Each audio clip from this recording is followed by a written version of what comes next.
Episode की शुरुआत होती है अनुपमा से, जो सारी तैयारी करके खड़ी होती है। वहीं यशदीप उसे पूछता है कि वो ठीक है, तो अनुपमा कहती है कि मैं ठीक हूँ और अगर सही नहीं लगा तो आपके साथ अपना दर्द शेयर कर दूंगी। तो वहीं शाह परिवार भी फंक्शन में पहुंच जाता है और सभी अनुपमा को देखकर खुश हो जाते हैं। अनुपमा तैयार होकर बहुत सुंदर लग रही होती है। तभी वनराज वहां आता है और कहता है कि अनुज की शादी में तुम इतना तैयार होकर आई हो, कमाल है। पता है जब तुम्हारी शादी हुई थी तो मुझे तो खाने पीने का होश ही नहीं था। अनुपमा कहती है कि मिस्टर शाह, आज तक आप अपनी खुशी में पूरी तरह से खुश नहीं हो पाए, तो दूसरों के लिए खुश कैसे हो पाएंगे आप।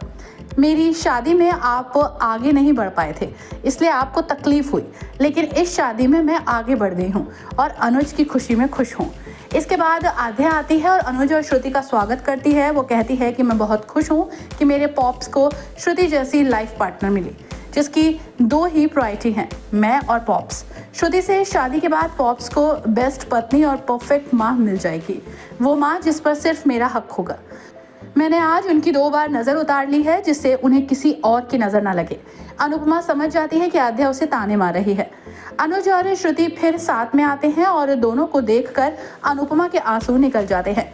आध्या इस दौरान बताती है कि श्रुति के लिए मैं इतनी महत्वपूर्ण हूँ कि मेरी ड्रेस फट गई थी तो उसने पहले मेरी ड्रेस को ठीक किया और फिर खुद तैयार हुई, जबकि उस ड्रेस को अनुपमा ने ठीक किया था। बाउस डिज़ाइन को देखकर कहती है कि पक्का इसे अनुपमा ने ठीक किया है, ऐसी सफाई उसके हाथ में है। लेकिन ये श्रुति आध्या को सच भी नहीं बता रही है। आध्या फिर जानबूझकर पास्ट की बात बोलती है और सबके सामने अनुपमा से अपनी नफरत बयां करती है। अनुज उसे रोकने की कोशिश करता है, लेकिन आध्या चुप नहीं होती। यशदीप अनुपमा को देखता रहता है। वो समझता है कि अनुपमा टूट रही है। वहीं अनुपमा जब सबसे दूर जाती है तो बाबूजी उसे संभालने लगते हैं। फिर अनुपमा से मिलने जाता है, लेकिन तभी श्रुति उसके डांस परफॉर्म करती है और अनुपमा को अनुज के साथ बिताए अपने मोमेंट्स याद आते हैं। वहीं परफॉर्मेंस के बाद अनुज देखता है कि श्रुति उसके सामने घुटनों पर बैठी है और उसके हाथ में रिंग है। अनुज ये देखकर हैरान हो जाता है।